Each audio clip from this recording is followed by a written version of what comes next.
This is the fatherhood experience. Turn it up, cause tonight you'll learn how to leave behind the average dad life. This the fatherhood experience. It's time to lead my family and become the father figure I deserve to be. The fatherhood experience.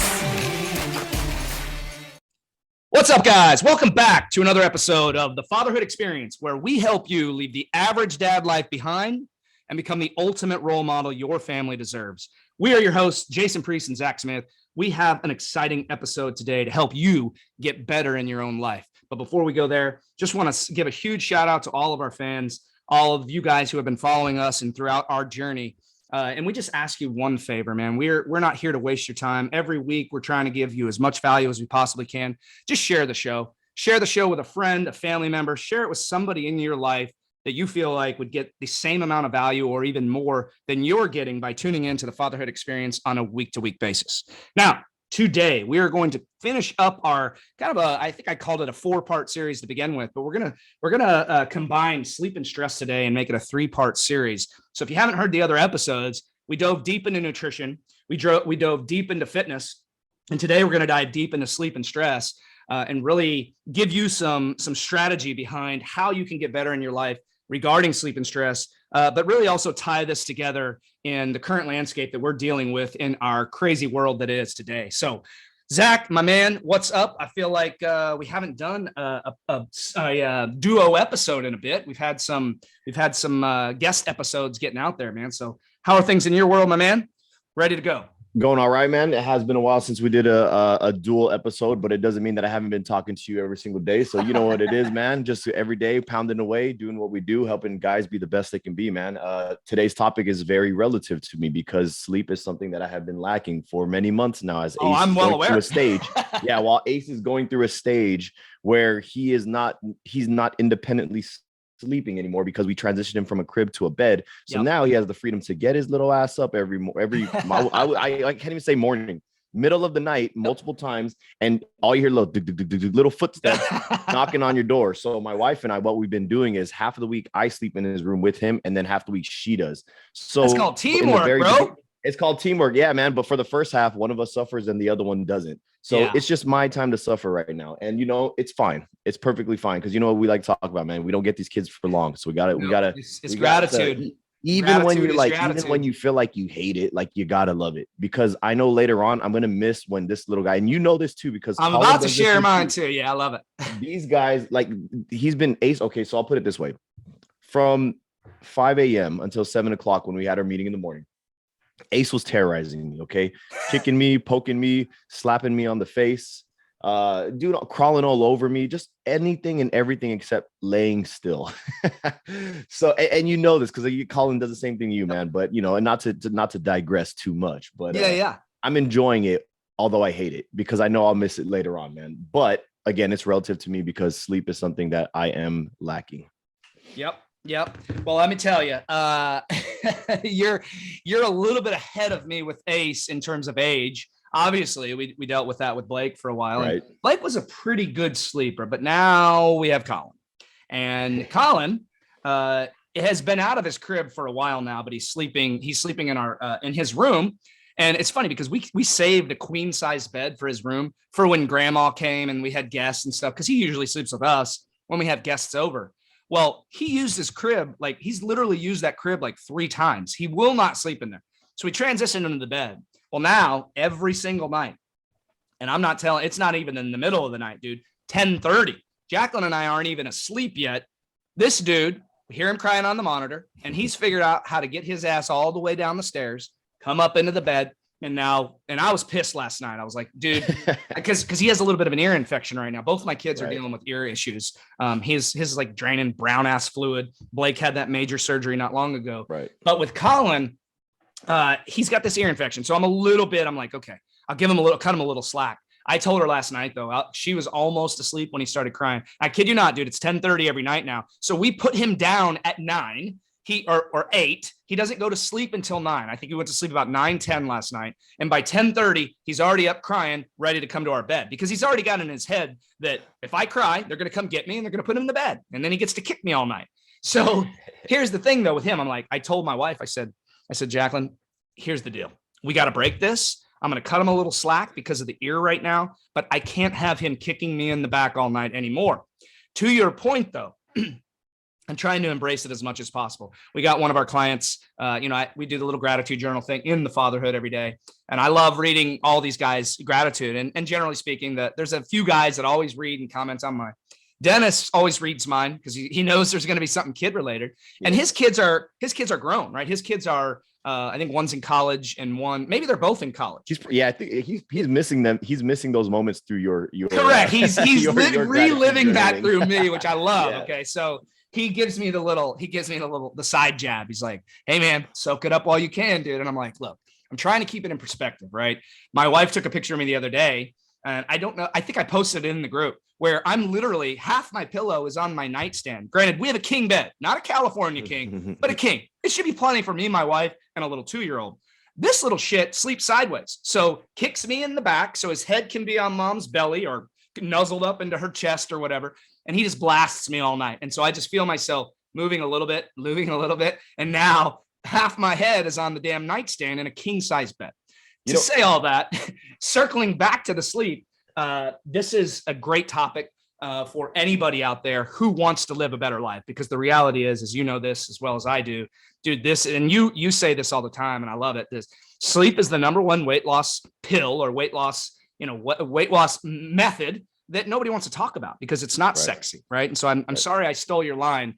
But I think there's a lot we can unpack here to help our audience get better, dial in the sleep, dial in the stress, and start living a better life, because it's very easy to get fixated on the fitness and nutrition, the fancy diets, the carnivore, the keto. It's very easy to get fixated on the workout. Well, man, my workout's not getting me results. Dude, your workout's like 1% of what you need to be doing to get results, right? And probably more than that, but you get my drift.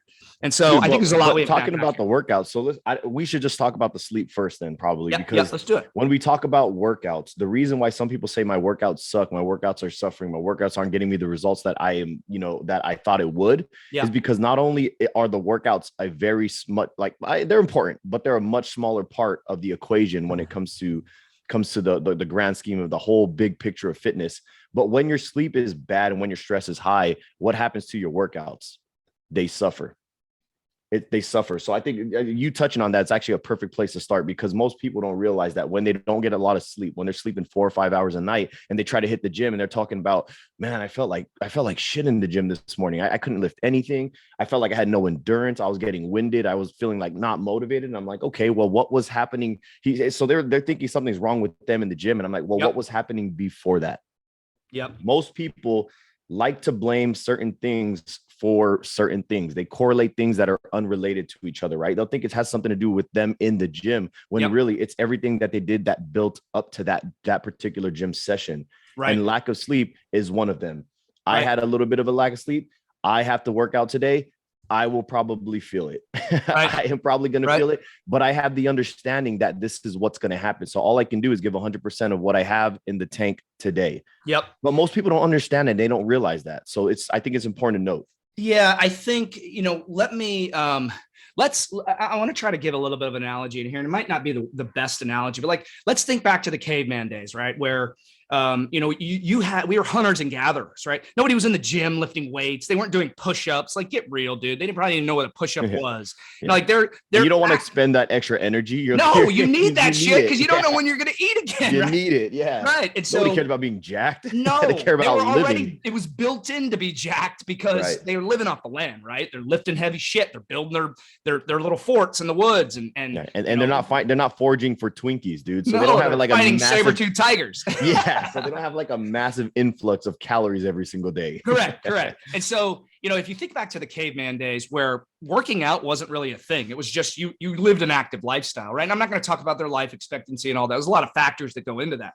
But each day when you wake up, if you, for us, we have our 4 pillars, right? Sleep, stress, nutrition, fitness. Obviously, mindset plays a massive role. And that's what we do in the fatherhood is shift guys' mindset to a place where they can become a better leader, a better role model, work on their personal development, their personal excellence. Personal excellence, and I'll give a big shout out to a guy that I listen to all the time, is Andy Frisella.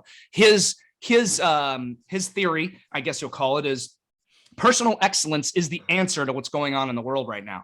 Working on you is the only answer that we have. So one thing you have in your control to get better each day, to work on becoming a better version of you so that you will be prepared if things go bad. I love that Fensky, one of our clients who we threw out on a couple episodes ago, he said it as well. He's like, I feel, and Matt Youngstrom also said this. Shout out to you too, Matt.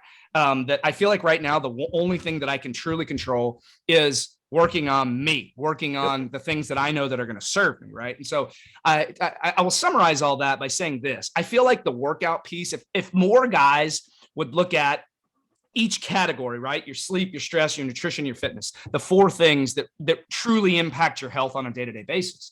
I feel like if we would segment it down and think of it more of like a supplement, right? Like if I take my greens powder today, my body is going to get those nutrients. It's going to make me feel a little bit better. I'm not going to, I'm not deficient in the nutrients that I might be lacking from the vegetables I didn't eat today. Generally speaking, I eat a good amount of vegetables, but if I'm short, greens powder provides a little bit of a little layer of fills in the gaps. It fills in the gaps. There you go. Yeah.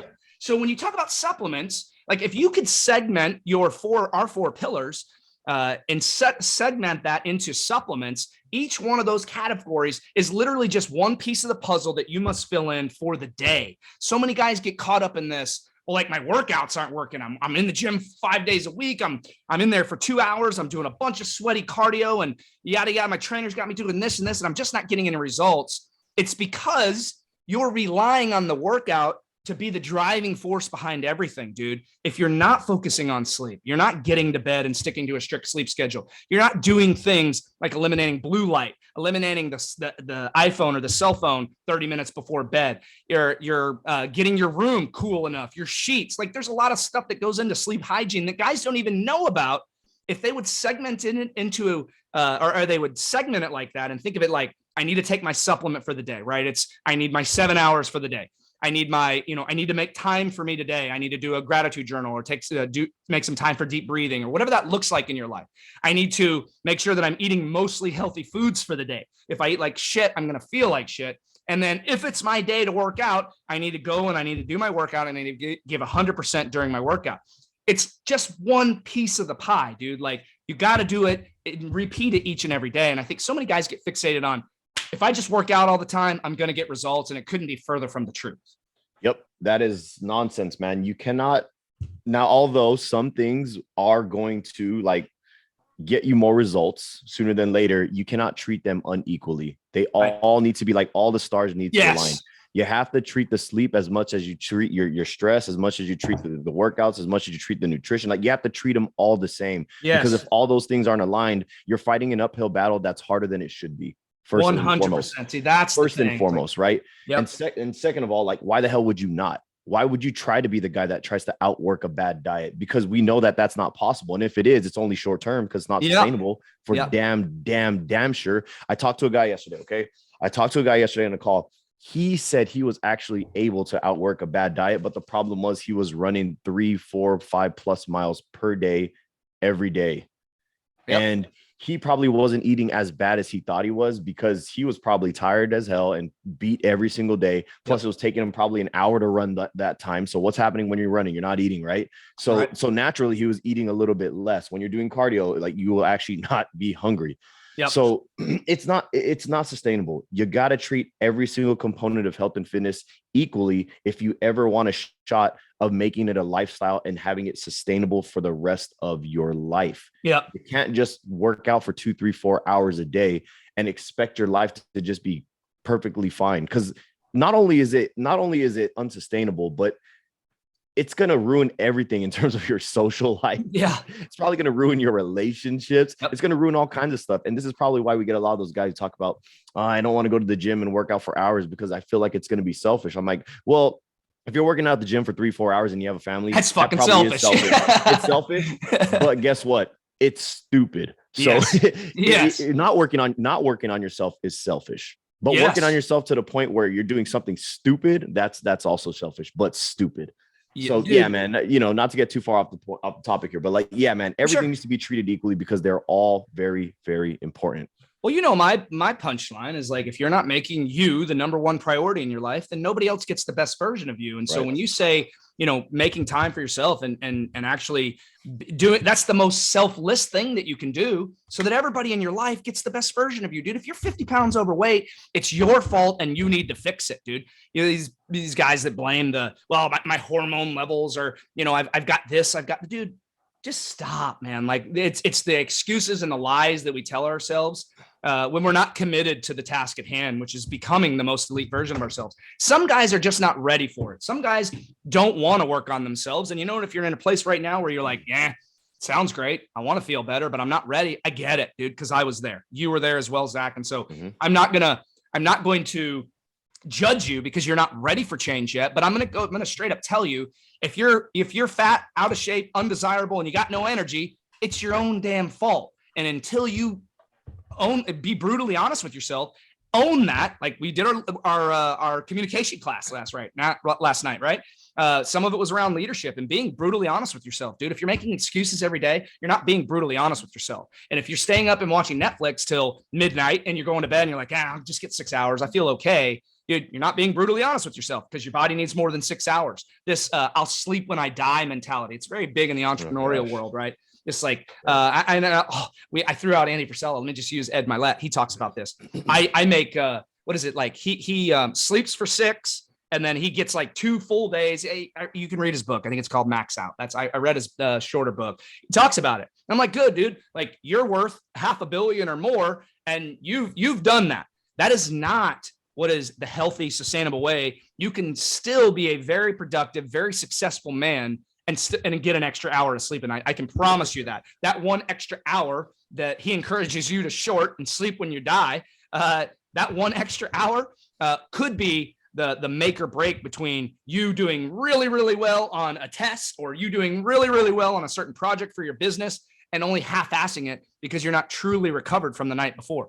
You speak from experience over the last few weeks. You've had all these visitors in town. You got Aces. I have one coming today. Yeah. My father-in-law's coming today. There you go. And so cousins and my sister. Yeah. And so this is temporary for you because you know that the task at hand is once this all dies down, you're back in your normal routine. Sleep is a huge priority for you, right? And so, when we talk about sleep, I think my biggest strategy is the most simple, and it's just get your ass to bed on time, dude. Like people, and most guys don't give themselves the ability or the opportunity, I should say, to sleep as much as they should or could, right? Most guys are like, well, I'll be in bed by midnight. My alarm's going to go off at 6. I'm up. I'm hitting the ground running.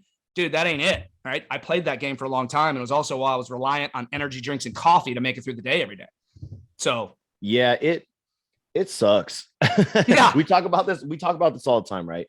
We make appointments for everything. Why don't we make appointments with ourselves to do things that are important to us? Because if getting your teeth cleaned is important, if getting your eyes checked is important, if getting your body checked is important, if going to work on time is important, if dating your wife is important, if having play dates with your kids is important, and hanging out with the friends is important, how come the sleep isn't important? How come managing the stress isn't important? Why are we not making this a priority? Why are we not dedicating time where we say, I'm going to go to sleep at X time and I'm going to make sure that I'm on time to do that task? Yep.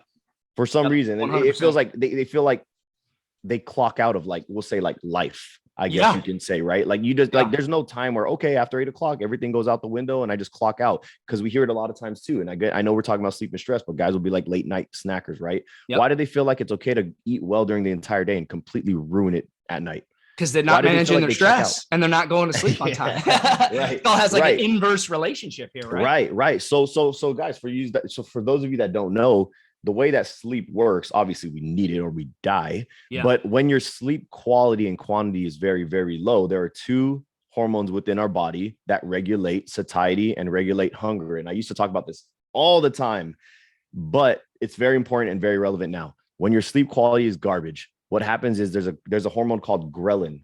Ghrelin is your hunger hormone. If ghrelin is high, leptin, which is your satiety hormone, is low. They work inversely. So when your sleep quality and quantity is down, ghrelin is high, leptin is low. You're hungry all day long. No matter how much food you eat, no matter how much you're craving and how much you're eating, you just never feel satiated. You never feel full. Right. That is going to be directly, like, caused by your lack of sleep and other things as well. But sleep is going to be a very, very big one. They have found that low quality of sleep is very directly, like, it causes the hormones to go out of whack. So this is a pro tip for you. Go to sleep on time. But I have to wake up at 5 a.m. every day, so I have to sleep no, go to sleep at 10 then. Go to sleep at 9 then. Suck it up, Buttercup. No, sorry, dude. I don't have enough time. What are you talking about, dude? Are you working 24 hours a day? Like, I don't understand why people say that they don't have time to sleep. It's like, you need to restructure your day if that's the case. It's my wife and I's time together. You know what, dude? You guys need to make time in other parts of the day. And if it's physically not possible, then you need to figure it the fuck out, or you're gonna die on the weekends, early death. Yeah. Or on the weekends. Let's talk about, you talk about something being selfish, right? Not taking care of yourself is like one of the most selfish things you can do, right? Because if you're not taking care of yourself, then you cannot protect and serve and provide for everybody to the best of your ability. The absolute most selfish thing that anyone can ever do on this earth, though, is kill themselves, right? Yep. Because they leave all the hardships and they leave all of the emotions and grief with everybody else. But what you're doing when you do not take care of yourself is slowly killing yourself. Yep. We're all slowly dying, yourself. But you're accelerating the process. You're accelerating it, but you're accelerating it unnecessarily. Correct. Right? Some people just genetic predispositions, cancers, sicknesses, and all that stuff. Like sometimes we can't do anything about that, right? And it sucks. But when you have the decision to make yourself better, why the hell would you choose to not? Yeah, I totally agree. You're literally slowly killing yourself. Yes. Every time you neglect one of these facets of fitness, of health and fitness. So why would you do it? Well, so, sleep is a big part of that, dude. Sleep when you die. No, well, you're going to be dead sooner than you think if you keep on this path. No doubt. Fix it. No doubt. And I think, when we talked about earlier, we talked about fitness, guys think that the workout is the driving force. And now I want to go back to that, because if you're prioritizing sleep like you should, and you're eating the things that you could, or that you had the opportunity to improve yourself on a daily basis, the workout can be the driving force. And I can assure you that your results in the gym are going to pay off significantly better if you're actually committing to sleep. And I think that's where so many guys go wrong. They get fixated on the fancy stuff. I hear a lot about simplify your life. This was one of my little punchlines before you and I connected and got the fatherhood up and rocking with the old dad bod health days. It was, simplify your life when it comes to fitness and nutrition. Well, the backside of that is get your ass to bed and work on your mindset and becoming a better you, and your life with fitness and nutrition get a lot simpler, right? It's a lot easier to wrap your head around. Okay, I'm going to fuel my body based on performance. I'm not gonna eat for greed, or I'm not gonna, it's eat for greed, eat for need, not for greed.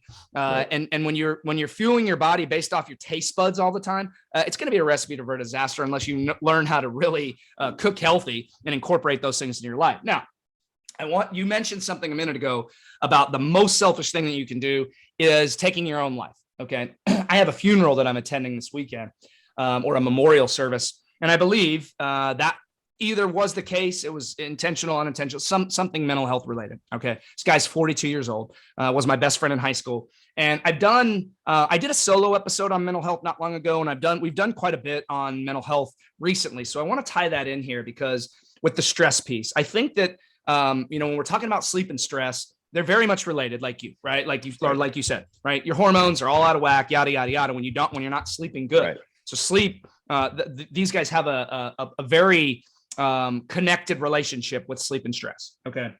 With stress, I think what's going on in the world today, and I'm not going to take a deep dive into politics or, the climate change crisis and the COVID and all this. I'm not going to go there.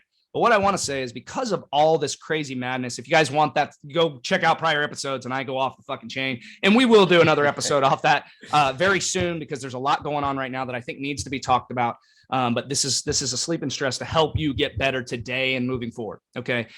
The thing with the stress and the thing with the craziness going on in the world right now is, generally speaking, those who allow themselves to become consumed by those things are the ones that are most impacted in terms of stress, right? If you are, the world is crazy, it's crashing down, and this is my wife's time and I to together to binge out on Netflix until midnight, and then we're going to go to bed and we'll do it all again the next day. Like you said a minute ago, dude, you're literally taking years off your life by carving several hours of sleep a night. Every single time you do that, you're taking a little bit more and a little bit more off your life. There's a reason the human body is supposed to sleep 1/3 of our lives, dude.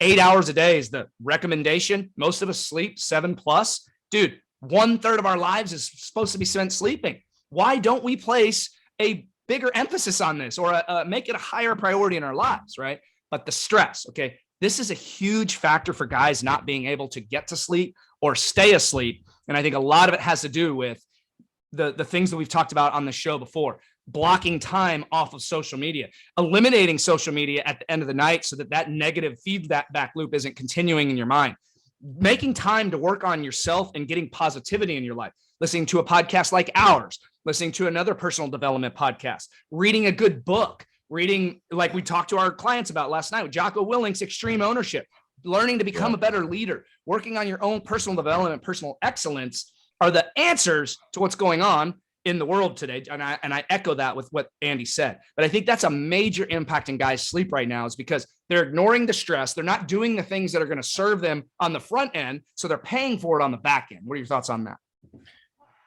I take stress like the way that I think of stress. So first of all, I absolutely agree. But the way I think of stress is I think of it as a motivation destroyer. Like I feel like if you ignore stress, then you have no room to do anything productive.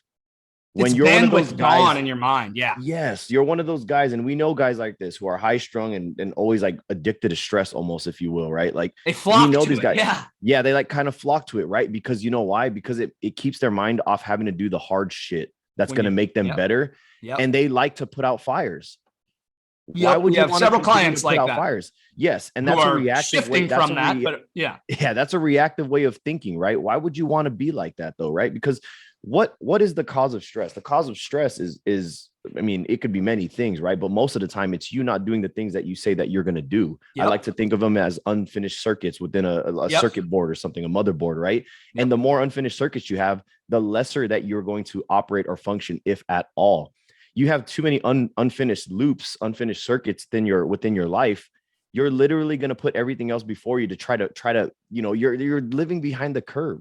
Yep. It's just a shitty way to live.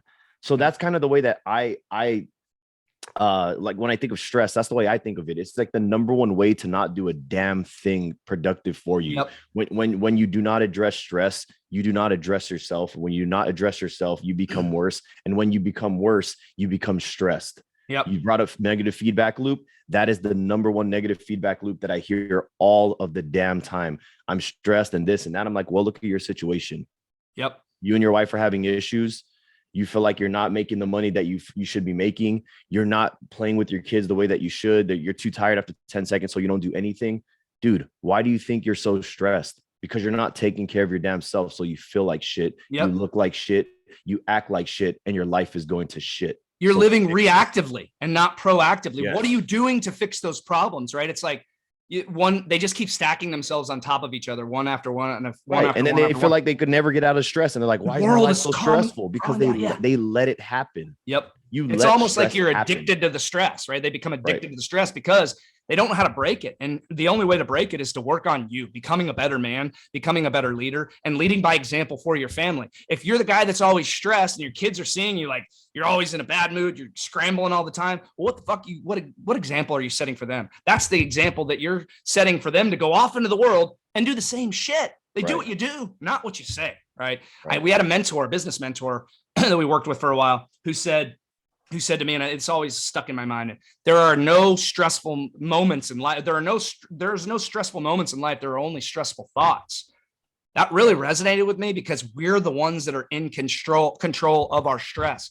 When you practice gratitude on a daily basis and you suck in the positivity and get rid of the negativity, your mind starts to focus on that every single day. Gratitude becomes your attitude, man. And it's literally the way of the world. If you are a grateful person and you learn how to adopt that mentality and be brutally honest with yourself on a day-to-day basis on where you can improve, dude, I can guarantee your path to a better you is very, very short path away. Dude, gratitude becomes your attitude, dude. I think you could wrap this episode up because if you can literally grasp that concept, if you could understand what Jason just said, if you can shift your mind to focus on the positive, even within the negative, your life is going to significantly change. And don't just listen to what Jason said. Take it from me as well, because I used to be that guy. Yep. I used to be that guy. I used to punch holes in the walls. I used to be mad all the time. I used to drink all the time. Once I started shifting my perspective to that of gratitude, I started to find the silver lining everywhere. Yep. Everywhere. My stress 100%. levels have significantly reduced. My anger has been significantly reduced, and everything in my life has been dramatically increased. Life is good when you look for the good, but when you look for the shit, you become it. Hell yeah, dude. That is the episode for this week. Guys, get out there and make some moves. Go get your ass to bed early. Work on you. Work on becoming a better version of you. Practice gratitude. If you're not doing a gratitude journal right now, start today. Just write down 5 things that you're most grateful for. Get out, make some moves this week. You guys crush it. We'll see you next week for another episode of the Fatherhood Experience. Ciao.